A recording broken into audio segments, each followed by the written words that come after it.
आप सुन रहे हैं आज तक रेडियो।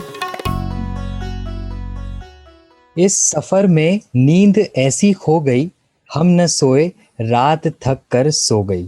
राही मासूम रजा ने ये लिखा है। समय पर नींद आ जाए और समय से उठ जाए तो क्या ही बात है, लेकिन आजकल नींद न आने को लेकर हर कोई शिकायत करने लगा है। कई लोगों ने इस पर हमसे बात भी की है। हमने उनकी परेशानी को सुना, आप भी सुनिए। मेरा नाम गजेंद्र जोशी है और मैं इंदौर से रहने वाला हूँ। मेरी उम्र 28 साल की है।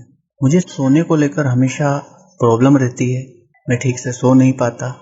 ना जाने क्यों मेरी नींद बहुत जल्दी खुल जाती है। जब मैं सोचता हूँ कि मुझे सैटरडे संडे है, वीकेंड है, मुझे अच्छे से सोना है, प्रॉपर नींद लेनी है, तो मेरी नींद जल्दी खुल जाएगी। रात को जैसे मैं लेट भी सोता हूँ, रात को 2 बजे 3 बजे भी मैं सोता हूँ, तो भी मेरी नींद मॉर्निंग में 6 बजे खुल जाती है, 6:30 बजे खुल जाती है। मुझे समझ में नहीं आता है ऐसा क्यों होता है। और फिर उसका रीज़न, मतलब मैं कोशिश करता हूँ सोने की। मेरा फ़ोन भी मैं अपने आप से दूर रख देता हूँ कि मुझे फ़ोन नहीं चलाना है, मुझे जल्दी सोना है, लेकिन फिर भी मैं सो नहीं पाता। मेरा नाम अनुराधा है और मैं 24 साल की हूँ। नींद इतनी ज़्यादा ख़राब हो गई है, नींद की आदत, कि पूरी बॉडी थकी हुई है और आँखों में पूरी डिजीनेस है, पर नींद नहीं आ रही है। हो सकता है कि ये मेडिकल प्रॉब्लम से जुड़ी हुई हो, लेकिन जब मुझसे इस बारे में पूछा गया, मेरे स्लीपिंग पैटर्न के बारे में, तब मैंने रियलाइज़ किया कि हो सकता है कि ये जो है मेरी स्लीपिंग की प्रॉब्लम, वो वाकई एक कंसर्न कर देने वाली चीज़ है। हेलो, मैं विधांजलि बोल रही हूँ लखनऊ से, और मैं अपनी दादी के स्लीपिंग डिसऑर्डर के बारे में बताना चाहूँगी। वो 81 ईयर्स की हैं, तो उनकी ब्रेन रिलैक्सेशन की एक दवा चलती है, तो जिसके चलते उनके साथ ऐसा है कि उनको रात में बहुत देर तक नींद नहीं आती है और वो अगले दिन सुबह दिन भर सोती रहती हैं।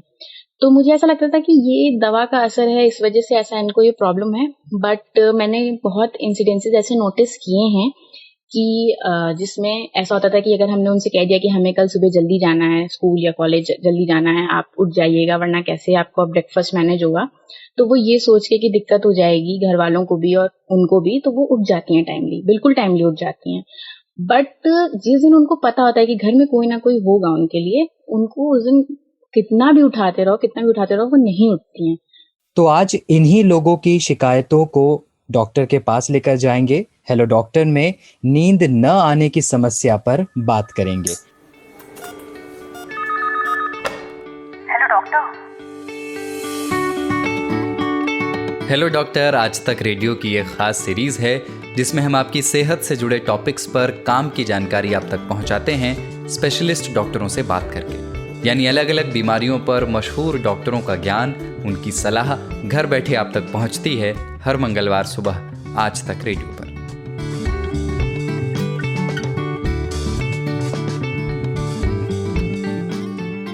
नमस्कार, मेरा नाम प्रतीक वाघमारे है। आप सुन रहे हैं हेलो डॉक्टर। अगर आपको चैन की नींद सोना है तो फिलहाल जागे रहिए मेरे साथ। मेरा एक बेसिक सा सवाल है आप लोगों से, किसे समय पर नींद नहीं आती? आप में से अधिकतर लोगों ने अपनी गर्दन हाँ में ही हिलाई होगी। ये कितना कॉमन हो गया है ये हम सभी जानते हैं, लेकिन ये भी जान लीजिए कि ये एक समस्या है, गंभीर समस्या है, इसलिए इलाज भी जान लेना चाहिए। हमारे पास कई सारे सवाल है इस पर, और इनका जवाब देने के लिए मेरे साथ मौजूद है doctor Anshu Punjabi, consultant chest and sleep medicine, Fortis hospital Mulund से। स्वागत है आपका डॉक्टर अंशु, कैसी हैं आप? मैं एकदम ठीक हूँ प्रतीक, आप कैसे हैं? जी मैं भी बहुत बढ़िया हूँ। तो डॉक्टर, मैं national medical journal of India में पढ़ रहा था कि भारत के 33% एडल्ट्स को नींद न आने की बीमारी है। 2019 की रिपोर्ट है और ये 2021 एंड आई एम श्योर कि कोरोना के लॉन्ग टर्म्स इफेक्ट्स की वजह से भी ये समस्या और बढ़ी ही होगी। तो सबसे पहले तो डॉक्टर आप ये बताइए कि एक अच्छी नींद आना क्या होता है? जी।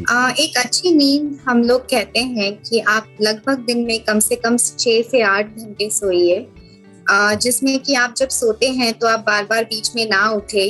आप जब सोने जाते हैं विदिन हम कहें कि आधे घंटे के अंदर आपको नींद आ जाए। जब आप सुबह उठते हैं तो आपको ऐसे लगता है कि आप बहुत फ्रेश हैं और पूरे दिन आप एनर्जेटिक रहें, और बार बार आपको दिन में ऐसे नींद ना आए या झपकी लेने की ऐसे इच्छा ना हो। तो हम कहते हैं अच्छी नींद किसी के लिए हो तो कम से कम 6 से 8 घंटा रोज आदमी को सोना चाहिए। अच्छा, तो ऐसा कुछ है कि बच्चों और टीन्स के लिए समय अलग है और जो एडल्ट्स है उनके लिए अलग है? क्योंकि कई लोग तो ये सलाह देते हैं कि भाई बच्चों जल्दी उठो, पढ़ाई करो। जी। बच्चों के लिए ऐसे होता है, जब छोटे बच्चे होते हैं, मुझे याद है जब मैं छोटी थी तो मुझे कहा जाता था कि अगर तुम सोओगे नहीं तो तुम हम्म। लंबे नहीं होगे या बड़े नहीं होगे। और एक्चुअली ये बहुत सच है कि जो हमारा नींद होता है उसी में हमारी बॉडी रिलैक्स होती है और उसी में बच्चों में ग्रोथ हार्मोन रिलीज होता है। तो छोटे बच्चे जो होते हैं वो ज्यादा समय तक सोते हैं। तो जब बच्चा बहुत छोटा होता है, जस्ट बॉर्न होता है, तो हम देखते हैं कि वो दिन में लगभग 20 घंटे सोते हैं। फिर जैसे जैसे उनकी उम्र बढ़ती है उनका सोना घट जाता है ऐसे। तो छोटे बच्चे जो 10-11 साल तक होते हैं, लगभग हम कहते हैं कि उन्हें 10 घंटे नींद आनी चाहिए ऐसे। और जैसे बड़े होते जाते हैं वैसे ऑब्वियसली जब आपकी पढ़ाई बढ़ जाती है वगैरह, तो जब वो अडोलेसेंट हो जाते हैं यानी टीनेज ईयर्स में आते हैं, तब अडल्ट की तरह उनको भी 6 से 8 घंटे की नींद काफी हो जाती है उनके लिए। अच्छा, तो डॉक्टर अब मेन सवाल पर आते हैं कि जिन्हें जल्दी नींद नहीं आती, बहुत समय लग जाता है सोने में, फोन चलाते रहते हैं घंटों लेकिन नींद नहीं आती है, तो क्या समस्या है? क्या मतलब कारण क्या है इसके पीछे कि कुछ लोगों को जो है वो जल्दी या समय पर नींद ही नहीं आती है? इसके बहुत सारे कारण हैं एक्चुअली। एक तो ये होता है कि जब हम सोने जाते हैं, हम स्लीप हाइजीन जो हम कहते हैं उसको फॉलो नहीं करते हैं। जो हमारा मोबाइल फोन है, लैपटॉप है, इसकी जो लाइट्स होती हैं वो बहुत स्ट्रांग होती हैं और वो हमारी बॉडी के इंटरनल क्लॉक को, जो कि हमें बताता है कि अब रात हो चुकी है, अब सोने का टाइम है, तो वो ब्रेन को जो इशारा पहुंचाता है उसको वो ज्यादा स्टिमुलेट करता है। इस वजह से लोगों को, जब आप फोन पे जो लोग ज्यादा टाइम बिताते हैं वगैरह, एक्चुअली आप अपने लिए और परेशानी बढ़ा रहे हैं कि आप सो नहीं पाएंगे। हमें लगता है कि अरे नींद नहीं आ रही है, चलो कुछ देख लेंगे, टाइम पास हो जाएगा, अपने आप नींद आ जाएगी, तो वो सही बात नहीं है। अभी कुछ लोगों ज्यादातर के लोग लिए होता सोचते हैं। है कि हाँ, स्ट्रेस है उसकी वजह से होता है। आजकल जब हम देखते हैं तो आप कोई भी न्यूज चैनल चलाइए तो सिर्फ कोरोना के बारे में बातें हैं। कुछ लोगों के खुद के घरों में लोग बीमार हुए हैं, लोगों को जॉब्स चले गए हैं, लोगों के बच्चों की पढ़ाई की उनको टेंशन है, एग्जाम्स के टेंशन है। तो अभी जो हम एनवायरनमेंट में रह रहे हैं, हमारा मेंटल स्ट्रेस बहुत ज्यादा है। और कुछ लोगों को स्लीप की बीमारियां होती हैं जिसकी वजह से भी ये होता है। तो इस आजकल का जो मेन कारण मुझे लगता है वो ये है कि जो हमारा मेंटल स्ट्रेस लेवल बढ़ गया है, और बिकॉज लोग ज्यादा बाहर नहीं जा सकते, हमारी फिजिकल एक्टिविटी नहीं है, तो शरीर भी उतना थका हुआ नहीं रहता है रात में। अच्छा, नहीं लेकिन डॉक्टर ये तो खैर अभी की बात हो गई कि वर्क फ्रॉम होम लोग ज़्यादातर कर रहे हैं, लेकिन ये तो हमेशा से ही नींद ना आने की प्रॉब्लम बनी रहती है। दिन भर लोग काम कर रहे हैं, कई लोग बाहर घूमते हैं, कई लोग का जो काम ही ऐसा है कि फील्ड वर्क है, शरीर थक जाता है। लोग ऐसी शिकायत करते हैं कि भाई हमारी आंखें भर रही हैं, लग रहा है पूरा देख कर कि नींद आ रही है, लेकिन जब सोने जा रहे हैं बिस्तर पर तो बस करवटें ले रहे हैं और टाइम कट रहा है, नींद नहीं आ रही है। इसका भी कहीं ना कहीं कारण जनरली स्ट्रेस होता है। कुछ लोग होते हैं जिनको स्लीप डिसऑर्डर्ड ब्रीदिंग होता है, जिसमें कि उनको रात में नींद नहीं आती है, वो खराटे ज्यादा लेते हैं, बीच बीच में उठते हैं, 2 से 4 घंटे नहीं सो पाते हैं। तो उसके अलग अलग कारण होते हैं। तो अगर आपको ऐसी कोई दिक्कत हो रही है जिससे कि आपको बिल्कुल भी, आप थोड़ा अपना ट्राई करते हैं मेडिटेशन करके और ये सब करते हैं और कुछ आराम नहीं आता है, तो आप प्लीज एक स्पेशलिस्ट को कंसल्ट करें जो कि डिटेल में आपकी स्लीप हिस्ट्री लेते हैं कि आप कितने बजे सोने जाते हैं बेड पे, आपको नींद कब आती है, क्या तकलीफ होती है, और उसके हिसाब से हम स्लीप स्टडी करते हैं जिसमें कि हम ओवरनाइट आपको ऑब्जर्व करते हैं अलग अलग चीजों का मॉनिटरिंग करके, और उससे हमें पता चलता है कि क्यों स्लीप की प्रॉब्लम हो रही है। अच्छा, अभी डॉक्टर कोलोराडो बोल्डर यूनिवर्सिटी है, एक MIT है और हार्वर्ड है, तो वहाँ के ब्रॉड इंस्टीट्यूट के रिसर्चर ने 8,40,000 लोगों पर एक स्टडी की और उसका रिजल्ट ये आया कि रात में सोने और सुबह उठने की आदत जो है वो डिप्रेशन के खतरे को प्रभावित करती है। यानी जो समय से पहले उठ जाते हैं उनमें 23% का डिप्रेशन होने का खतरा वो कम हो जाता है। तो आप ये बताइए कि जो नाइट शिफ्ट्स करते हैं, जैसे हमारे चौकीदार भैया भी हैं और कई लोग जो IT फील्ड में है या न्यूज़ चैनल्स में जो नाइट शिफ्ट्स करते हैं, तो वो लोग का स्लीप पैटर्न जो होता है वो पूरा दिन में होता है, दिन में सोना शुरू कर देते हैं। तो इनको लेकर आप क्या कहेंगी क्या ये भी एक समस्या है, इनके साथ भी कुछ लाइफस्टाइल को लेकर प्रॉब्लम? हाँ, तो देखिए इसको हम कहते हैं जो लोग नाइट शिफ्ट में काम करते हैं और जो फिर दिन में सोते हैं, तो कई लोगों में इसमें अराउंड 30 से 40% इन लोगों में शिफ्ट वर्कर डिसऑर्डर स्लीप होता है। तो अब इसका कारण ये होता है कि हमारी बॉडी में भी एक इंटरनल क्लॉक होता है जो कि बाहर के जो हमारा एक्टिविटी है, लाइट है, उससे वो स्टिमुलेट होता है। इससे हमारे शरीर को पता चलता है कि अब उठने का वक्त है, अब सोने का वक्त है, जब अंधेरा हो जाता है। तो जब अभी हम लोग काम करते हैं तो दिस इज हमारी प्रकृति के अगेंस्ट है ये कि हम लोग रात में काम करें, पर ऑब्वियसली जो जॉब है हमें करना पड़ता है। Exactly. अब इन लोगों के लिए सजेशन ये रहता है कि जैसे 6 से 8 घंटा हम लोग नॉर्मली सोते हैं, इन्होंने भी दिन में अपना ट्राई करना चाहिए कि ये 6 से 8 घंटा सोए। उसके बाद इन्होंने ये भी देखना चाहिए कि जब ये सोने जाते हैं उनका कमरा पूरी तरह से बंद हो, जैसे कि रात में अंधेरा हो वैसे करके। तो आप पर्दे लगा लीजिए, बाहर से ज्यादा शोर नहीं हो। अगर आप घर में हैं तो घर के मेंबर्स को रिक्वेस्ट करें कि जोर से टीवी या लैपटॉप ना देखें। अच्छा, मतलब वैसा एक एनवायरनमेंट बना ले। हाँ, कि एनवायरनमेंट आप वैसा बनाएं कि आप रात में सो रहे हैं ऐसे, क्योंकि वो आपके अगर बहुत ज्यादा स्ट्रॉन्ग लाइट आएगी तो आपकी आंखों से वो ब्रेन में जाती है, जिससे कि ब्रेन को वो अलग स्टिमुलेशन आता है। तो इसलिए फिर वो लोग सो नहीं पाते हैं। तो इसके लिए जरूरी है कि वो वैसा माहौल बनाए जैसे कि वो रात में सो रहे हैं। और आज अभी हम आस पड़ोस में शोर को कम नहीं कर सकते हैं, पर जिनके लिए पॉसिबल है वो नॉइस कैंसलिंग हेडफोन्स वगैरह लेकर भी सोने की कोशिश कर सकते हैं। नहीं, मैं फिर भी एक ये सवाल पूछ रहा हूँ, थोड़ा बेतुका आपको लग सकता है शायद, लेकिन रात में ही क्यों मतलब ऐसा सोना और वही सबसे ज्यादा इफेक्टिव होता है? क्योंकि ये हमारी बॉडी का इंटरनल क्लॉक कैसे बनाया गया है। तो जो प्राणी हम देखते हैं, हम जो नेचर में देखते हैं, कुछ प्राणी होते हैं जो दिन में रहते हैं और कुछ प्राणी होते हैं जो रात में ये करते हैं। तो दिस इज व्हाट नेचर हमें बनाया गया है ह्यूमन बीइंग्स को। तो ये हमारे ब्रेन में एक आइज के पीछे होता है, सुप्राकाइस्मेटिक न्यूक्लियस होता है, जिसको हम हमारी बॉडी का इंटरनल क्लॉक बोलते हैं। कई बार लोग बिना अलार्म लगाए उसी टाइम पे रोज सुबह उठ जाते हैं।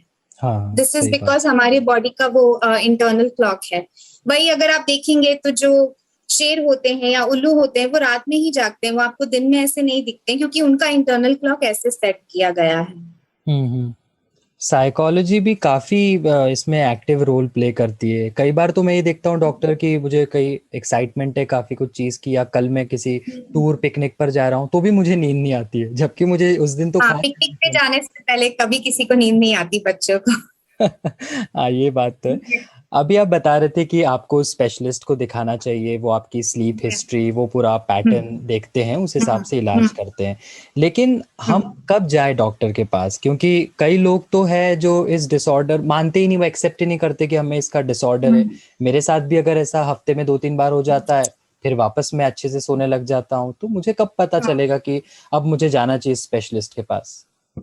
आपको ये तब पता चलेगा जैसे कि अगर आपके पूरे दिन में आपको थकावट रहती है, अगर आपको लगता है कि आप अलर्ट नहीं है, आप अपना काम नहीं कर पा रहे हैं बराबर से, आपको चिड़चिड़ापन ज्यादा हो जाता है, जब आप उठते हैं तो आपको सुबह सर दर्द होता है, और या तो फिर आप बार बार ऐसे बैठे बैठे, अगर आप कहीं पे ऐसे सिर्फ बैठे हुए हैं और टीवी चल रही है, या आप गाड़ी में सिर्फ बैठे हुए हैं और कोई ज्यादा शोर नहीं और आप अपने आप सो जाते हैं, तो ये सब साइंस है कि ये जो स्लीप की प्रॉब्लम आपको हो रही है ये आपके लिए थोड़ी डेंजरस हो सकती है। तो इसके लिए आपको वो स्लीप स्पेशलिस्ट के पास जाना चाहिए। ओके। अच्छा, कई स्टूडेंट्स हैं, जैसे खासकर मैं भी जब हॉस्टल लाइफ में था तब मैं भी देखता था, मेरे जो आसपास दोस्त होते थे रात भर जागकर पढ़ना चाहते थे, और इसके लिए वो कॉफी पीते हैं, कोई चाय पी रहा है, या फिर कुछ ऐसी चीजें पीते हैं जिससे मतलब जैसे खासकर उसमें कैफीन रहता है तो वो लोग देर तक जग सके। तो क्या लॉन्ग टर्म में ये चीज कहीं ना कहीं स्लीप डिसऑर्डर को ट्रिगर करती है?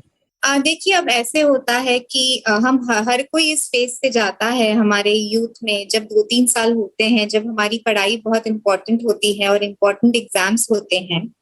अगर आप ये अपनी साल के कुछ 10-15 दिन आप ऐसे करते हैं तो ऐसा नहीं होगा कि आपको लॉन्ग टर्म स्लीप डिसऑर्डर हो जाता है इससे। पर ये 2-3 चीजें हैं कि ज्यादा जब भी हम कैफीन लेते हैं तो उससे हमें दूसरे साइड इफेक्ट्स हो सकते हैं। बहुत सारे लोगों के हाथ पांव कांपने लगते हैं अगर वो बहुत ज्यादा कैफीन लेते हैं, या उनकी दिल की धड़कनें बहुत तेज हो जाती हैं। और इसका ये इफेक्ट हो जाता है कि जब आप एग्जाम देने जा रहे हैं वगैरह, तो फिर आपको बेचैनी लगती है और आप अपना एग्जाम आप ठीक से नहीं दे पाते हैं।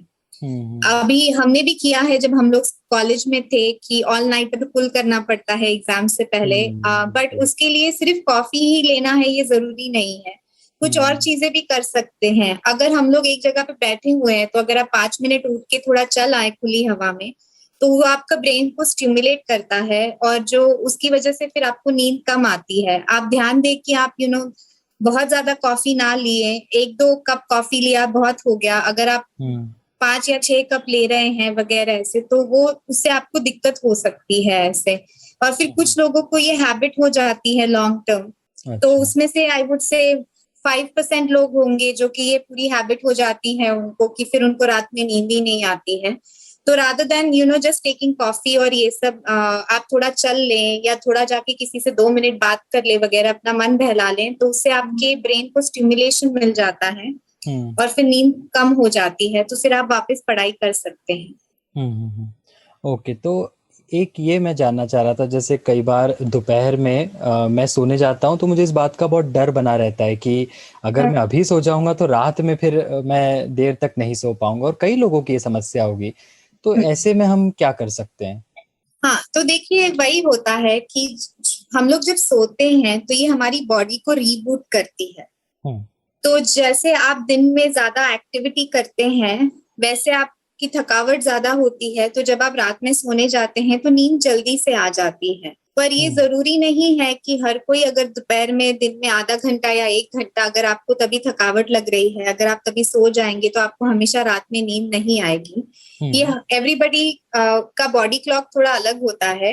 कुछ लोग होते हैं कि वो दिन में आधा 1 घंटा सो जाते हैं, फिर वो फ्रेश हो जाते हैं और उसके बाद वो अच्छे से काम कर पाते हैं और फिर रात में उनको नींद आ जाती है। पर ये जो हम लोग नैप लेते हैं वो 1 घंटे से ज्यादा की नहीं होनी चाहिए। अगर आप 3-4 घंटे सो जाएंगे तो फिर आपको ये दिक्कत होगी ही रात में कि आपको नींद नहीं आएगी फिर जल्दी। तो भी ये पावर नैप जो होती है कितनी पावरफुल है ma'am? Power nap I would say कि 20 से 30 मिनट तक जो लोग लेते हैं उससे किसी किसी को फर्क पड़ता है, किसी किसी को नहीं फर्क पड़ता है। हम हर किसी की बॉडी अपनी अलग होती है। तो अगर आप लेते हैं और आपको लगता है कि अच्छा मैं अभी काम कर रहा हूँ, मैंने थोड़ी देर ऐसे आराम कर लिया, मैं उठ के फिर वापस अच्छे से कर सकता हूँ, तो आप ले सकते हैं। किसी किसी को फायदा नहीं होता है या फिर उसके बाद उनको पूरे टाइम नींद रहती है, तो उसका फिर कुछ मतलब नहीं है। और कई लोग ये टुकड़ों में सोने की भी आदत डाल लेते हैं, रात में थोड़ा सो गए, फिर उठ के पढ़ लिया या फिल्म देख ली, फिर थोड़ा सा सुबह सो गए, थोड़ा दोपहर में सो गए। ये बिल्कुल भी सही नहीं, बिल्कुल भी सही नहीं है। क्योंकि जब हम सोते हैं तो हमारा जो स्लीप है वो 4 अलग फेजेस से गुजरता है। हम उसे कहते हैं ऊपर वाला यानी सुपरफिशियल स्लीप और डीप स्लीप, और इंसान के लिए ये दोनों बहुत इक्वली जरूरी हैं। तो डीप स्लीप वो होती है कि कई बार जब आपको कोई उठा रहा होता है तो वो कहता है कि अरे तुझे बहुत देर तक हम लोग हिला रहे थे तब आप उठे हो, तो दैट इज अ साइन कि आप तभी डीप स्लीप में थे। और सुपरफिशियल स्लीप ये होती है जब हम सोने जाते हैं तब इमीडिएटली अगर थोड़ी देर में कुछ शोर होता है या ये होता है तो हमारी आंख जल्दी खुल जाती है। तो जब हम सोने जाते हैं शुरुआत में हम सुपरफिशियल स्लीप में रहते हैं, उसके बाद हम डीप स्लीप में जाते हैं, और ये डीप स्लीप होती है जो कि हमारे पूरे बॉडी को रीबूट करने के लिए बहुत इंपॉर्टेंट होती है। ये हमारे शरीर के सारे हार्ट है, हमारा किडनी है, हमारा ब्रेन है, सबको रिलैक्स करता है, ताकि नेक्स्ट डे हम जब वापस से हम अपना काम शुरू करें तो हमारी बॉडी में पूरी एनर्जी हो। तो ये जो छोटे छोटे टुकड़ों में हम सोते हैं ये सही नहीं है, क्योंकि ये जो स्लीप साइकिल होता है वो 90 मिनट्स टू 2 आवर्स तक चलता है ऐसे। तो अगर आप बीच बीच में ऐसे कर रहे हैं इसका मतलब है कि आप कभी डीप स्लीप में जाते ही नहीं हैं। तो इसकी वजह से फिर आपको आगे चल के बहुत नुकसान होगा। ब्लड प्रेशर होता है, हार्ट अटैक होता है, किडनी की प्रॉब्लम हो जाती है, लोगों को स्ट्रोक भी होते हैं। तो लोगों को ये रियलाइज नहीं होता है कि एक्चुअली जो हमारी स्लीप है वो हमारे पूरे बॉडी के सिस्टम को अफेक्ट करती है, और जितनी हमें अच्छी नींद आती है, बराबर से हम नींद करते हैं, उतना हमारा हेल्थ भी अच्छा रहता है। तो बेसिकली अगर आपका स्लीपिंग पैटर्न गड़बड़ाया हुआ है तो ये सारी समस्याओं का आप आमंत्रण दे रहे हैं एक तरीके से। हाँ, ये बहुत कॉमन है एक्चुअली, जिनको स्लीप प्रॉब्लम होती है उनको ये सब प्रॉब्लम्स हो ही जाती हैं आगे चल के, ब्लड प्रेशर, डायबिटीज, हार्ट का प्रॉब्लम, किडनी का प्रॉब्लम, ये बहुत कॉमनली, हमने बहुत सारा रिसर्च किया हुआ है जिसमें उन्होंने 30-40 इयर्स तक लोगों को फॉलो किया है। एंड जितना उनका स्लीप का प्रॉब्लम ज्यादा रहता है उतना उनमें ये सब सेकेंडरी प्रॉब्लम्स होने के चांसेस ज्यादा रहते हैं। नहीं, ये तो सही बात है कि आपको रिबूट करने की खुद को ज़रूरत होती है। जैसे हम लैपटॉप या मोबाइल को भी रीस्टार्ट करते हैं तो उसके बाद एकदम तरोताज़ा हो जाता है वो भी। डॉक्टर, आप ये बताइए, आपके पास कई सारे ऐसे पेशेंट्स भी आते होंगे ये शिकायत लेते के कि ईटिंग डिसऑर्डर का भी जो है स्लीपिंग डिसऑर्डर पर उस पर असर पड़ रहा है, जो लोग ज़्यादा जंक फूड खाते हैं, या फिर ऐसे कोई पेशेंट्स देखती हैं आप? हाँ, तो देखिए, जंक फूड की वजह से ओबेसिटी होती है, यानी शरीर का मोटापा बढ़ जाता है। और जब शरीर का मोटापा बढ़ जाता है तो स्लीप डिसऑर्डर ब्रीदिंग हो जाता है, जिसमें कि हमारी सांस रुक जाती है, क्योंकि हमारे शरीर में वजन इतना होता है कि जब हम रात में सोने जाते हैं तो वो जो एक्स्ट्रा फैट होता है वो हमारे गले में, और जो जिन लोगों को पेट पे ज्यादा ऐसे मोटापा होता है उनका गला रात में बंद हो जाता है। तो ये जो पेशेंट्स होते हैं उनका जनरली ये होता है कि उनका जो स्लीपिंग पार्टनर होता है वो कहते हैं कि ये बहुत खराटे लेते हैं, और पेशेंट बार बार बीच में उठता है या पेशेंट की सांस अटक जाती है। तो जंक फूड का रिलेशन ये है कि जितना हम ज्यादा जंक फूड कंज्यूम करते हैं उतना हमारे को मोटापा होने के चांसेस ज्यादा होते हैं, जिसकी वजह से ये प्रॉब्लम हो जाती है, स्लीप डिसऑर्डर ब्रीदिंग। ओके, तो अब समस्याओं को तो हमने काफ़ी गिना लिया है, सोल्यूशन क्या है मैम इसका? जो लोगों को नींद नहीं आ रही है, कई लोग ये शिकायत करते हैं कि हम देर से सोते हैं, कई बार नींद आ जाती है लेकिन उठते भी जल्दी है, उनकी नींद अपने आप ही खुल जाती है, ये कहते हैं। तो थोड़ा टिप्स बताइए कि क्या करें वो लोग जिनको अच्छे से नींद आ जाए, प्रॉब्लम दूर हो जाए। जी। हाँ, तो हम इसे कहते हैं स्लीप हाइजीन, कहते हैं हम इसे, कि कुछ चीजें होती हैं जो कि हम सारे पेशेंट्स को हमारे क्लिनिक में रेकमेंड करते हैं। एक चीज ये है कि आपका सोने जाने का और उठने जाने का टाइम आप जितना सेम रखेंगे उतना अच्छा है। तो अगर आप रोज रात को कहेंगे कि मैं 11 बजे या 12 बजे सोऊंगा, तो आपको कोशिश करनी चाहिए कि आप रोज रात उसी टाइम पे सोएं। सोने से पहले 1 घंटे पहले तक आपको लैपटॉप और मोबाइल फोन पे ज्यादा सर्फिंग नहीं करनी चाहिए, क्योंकि उसका जो लाइट होता है वो हमारे लिए स्लीप के लिए ये नहीं होता है। तो अगर आपको नींद नहीं आ रही है, अगर आप सोने जा रहे हैं, तो मोबाइल के ऊपर सर्फ करने से बेटर है कि आप कोई बुक पढ़ लीजिए या आप कोई म्यूजिक सुन लीजिए, जिससे कि आपको फिर धीरे धीरे अपने आप नींद आ जाएगी। अच्छा। वीकेंड्स पे लोग क्या करते हैं कि वीकडे पे लोग कम सोते हैं, फिर वीकेंड्स पे वो बहुत ज्यादा सो जाते हैं, या फिर है ना संडे को बहुत लेट उठेंगे, फिर वापस आपको संडे रात को नींद नहीं आती है, और फिर आप मंडे अपना इसी तरह से चालू करते हैं कि आपकी नींद पूरी नहीं हुई है। तो इवन वीकेंड्स पे आपको कोशिश करनी चाहिए कि आप उसी टाइम पे सोने जाएं और उसी टाइम पे उठें। अच्छा। अपने आप को, अगर आपको ऐसी तकलीफ होती है कि आप रात को सो नहीं पा रहे हैं, आप बिस्तर पे लेटे रहते हैं, तो मेडिटेशन करना या कोई कामिंग म्यूजिक सुनना, इससे बहुत फायदा होता है। कई बार हमको छोटी गोलियों का कम डोज में दवाई देनी पड़ती है ताकि आपको नींद आ जाए, पर हम वो ज्यादा समय तक रेकमेंड नहीं करते हैं, क्योंकि उसके फिर बंद करने के बाद एक्चुअली लोगों की नींद की प्रॉब्लम कई बार ज्यादा बिगड़ जाती है। उसे हम रिबाउंड इंसोम्निया कहते हैं। तो बिना डॉक्टर के प्रिस्क्रिप्शन के आप ओवर द काउंटर जाके नींद की गोलियां वगैरह ना लें। अगर ये सब चीजों से आपको तकलीफ रहती है ये सब चीजें करने के बाद, तो आप किसी से, अपने लोकल डॉक्टर से पहले कंसल्ट करिए, और कोई भी दवाई लेते हैं तो सुपरविजन में लीजिए। कई बार स्लीप खराब होना अंडरलाइंग साइकाट्रिक प्रॉब्लम्स का भी साइन हो सकता है, जैसे कि डिप्रेशन है या किसी को दूसरी और बीमारियां होती हैं साइकाट्रिक की। तो आपको कोई भी तकलीफ है, अगर आप अपने आप से मत इलाज करिए, किसी को आप दिखाइए, भले अपने लोकल डॉक्टर को दिखा दीजिए जो आपको सही गाइड कर सकते हैं कि आपको किसको दिखाना है, किसी स्लीप स्पेशलिस्ट को दिखाना है या आपको किसी साइकोलॉजिस्ट के पास जाना चाहिए अगर आपको टेंशन ज्यादा है या डिप्रेशन है। ओके, नहीं वाकई ये नोट करने लायक बातें हैं, मुझे काफ़ी अच्छे लगी वो टिप्स, जैसे किताबें पढ़ लो आप या कोई म्यूजिक सुन लो, पॉडकास्ट भी आप सोते सोते सुन सकते हैं, ज्ञान भी मिल जाएगा, अच्छी नींद भी आ जाएगी आपको। हाँ, तो ये जो लाइट, बेसिकली जो ये आर्टिफिशियल लाइट है ना, हाँ, वो हमें ज्यादा तकलीफ देती है। तो अगर आप रूम का अपना लाइट डिम कर दीजिए, एटमॉस्फेयर ऐसा बनाइए कि आपको अच्छा रिलैक्स लगे। जब आपकी बॉडी रिलैक्स्ड होती है तब आप अपने आप सो जाएं ऐसे। बिल्कुल बिल्कुल। एक आखिर में ये जानना चाहता हूँ कि क्लिनिकल साइकोलॉजिस्ट भी है, साइकेट्रिस्ट भी है, न्यूरोलॉजिस्ट है, स्लीप स्पेशलिस्ट है जैसे कि आप है, तो हम सबसे पहले किसको दिखाएं? जैसे ही हमको लगता है कि कहीं ना कहीं दिक्कत आ रही है तो कहाँ जाए हम? ये एक्चुअली बहुत अच्छा सवाल है, क्योंकि बीमारियां अलग अलग होती हैं जिसकी वजह से आप जा सकते हैं। यानी अगर आपको कोई न्यूरोलॉजिकल प्रॉब्लम है या साइकाट्रिक प्रॉब्लम है, एक्चुअली आप इनमें से किसी के पास भी जाएंगे और आप नींद की प्रॉब्लम के बारे में जाएंगे तो वो पहले तो वो बहुत डिटेल में जाते हैं हिस्ट्री के, और अगर उनका उसमें कुछ ज्यादा ये नहीं रहेगा तो वो आपको करेक्ट स्पेशलिस्ट के पास गाइड करेंगे।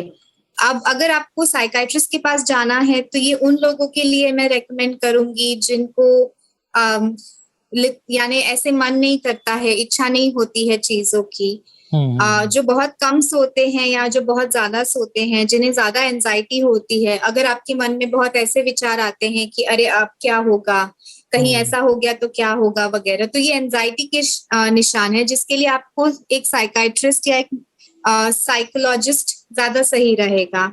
अगर आपको नींद में चलने की आदत है या नींद में बोलने की आदत है, या फिर आपको किसी ने बोला है कि नींद में आपको झटके आते हैं, तो एक न्यूरोलॉजिस्ट या स्लीप स्पेशलिस्ट के पास जाना चाहिए। और अगर आप बहुत खराटे रहते हैं, आपके स्लीपिंग पार्टनर बोलते हैं कि आपको बार बार उठाते हैं कि अरे तुम्हारी सांस रुक गई है, ऐसे लगता है कि तुम सांस नहीं ले रहे हो, सुबह उठते हो सर में दर्द हो रहा है, तो फिर एक स्लीप स्पेशलिस्ट के पास चले जाएं। ओके, खराटों पर भी हमने विस्तार में बातचीत की हुई है हेलो डॉक्टर में, आप वो भी सुन सकते हैं। बहुत बहुत शुक्रिया डॉक्टर अंशु पंजाबी, आपने बहुत ही विस्तार में हमारे सवालों के जवाब दिए। Thank you very much. Thank you for having me. तो ये था हमारा आज का पॉडकास्ट, और इसको सुनने के बाद आपको तुरंत एक डायरी उठानी चाहिए और उन सारे पॉइंट्स को नोट कर लेना चाहिए जो डॉक्टर ने बताई है। किसी और बीमारी के बारे में, उसके इलाज के बारे में आप जानना चाहते हैं तो हमारा ईमेल पता है radio@aajtak.com। इस पर आप हमें वो टॉपिक्स लिखकर भेज सकते हैं। हमारे लिए अगर कोई सलाह है, सुझाव या शिकायत है तो उसका भी स्वागत है। हेलो डॉक्टर के ऐसे ही और एपिसोड्स को आप Hubhopper, Google podcast, Apple podcast, Spotify, Jio Saavn, pocket cast जैसे तमाम प्लेटफॉर्म्स पर सुन सकते हैं। मेरा नाम प्रतीक वाघमारे है। अब मुझे दीजिए इजाजत। सुनते रहिए आज तक रेडियो। नमस्कार। दिन भर की हलचल के बाद जब शाम ढल जाए तो चले आइए आज तक रेडियो पर। खबरों के सबसे अहम पड़ाव तक ले चलेंगे आपको। तसल्ली से बताएंगे कि दिन में हुआ क्या, और जो हुआ उसका मतलब आपके लिए क्या था। फील्ड पर रहने वाले रिपोर्टरों की फौज है हमारे पास, एक्सपर्ट्स का जखीरा है। ये सब होते हैं इस डेली न्यूज़ एनालिसिस पॉडकास्ट में, जिसका नाम है दिन भर। सोमवार से शुक्रवार हर शाम आज तक रेडियो पर।